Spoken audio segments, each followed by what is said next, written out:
अस्सलाम वालेकुम dear subscriber, welcome to Urdu jobs updates. Pakistan में आने वाली तमाम बैंक्स की जॉब्स की इन्फॉर्मेशन के लिए उर्दू जॉब्स अपडेट को सब्सक्राइब कर दें, क्योंकि उर्दू जॉब्स अपडेट पर आप लोगों को अप्लाई से लेकर कॉल लेटर तक तमाम तरह इन्फॉर्मेशन मुहैया की जाती है।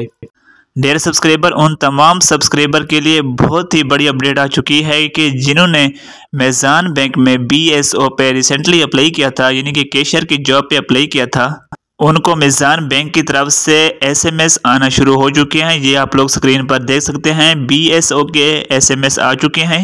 ये सिर्फ उन कैंडिडेट्स को आएंगे जो शॉर्ट लिस्ट हो जाएंगे। ये हमारे सब्सक्राइबर को आज SMS आया है जिसने BSO पे अप्लाई किया था, और इस सब्सक्राइबर का जो टेस्ट है वो 21 जनवरी 2024 को 11:30 AM पर होगा, और इस सब्सक्राइबर का जो ताल्लुक है वो कराची से है। इसके अलावा मजीद जिन सब्सक्राइबर ने BSO ब्रांच सर्विस ऑफिसर यानी कि कैशियर पर मेज़ान बैंक में रिसेंटली अप्लाई किया हुआ है, वो अपने नंबर ऑन रखें और अपना Gmail चेक करते रहें, ताकि आपको जो ही मैसेज आए और आप टेस्ट दे सकें। मजीद इस हवाले से कोई भी बात पूछनी है आप कमेंट कर दें, चैनल को सब्सक्राइब कर दें, ताकि तमाम बैंक्स की जॉब्स की इन्फॉर्मेशन आप लोगों को इस चैनल उर्दू जॉब्स अपडेट पे मिलती रहे। मिलते हैं एक नए अपडेट के साथ।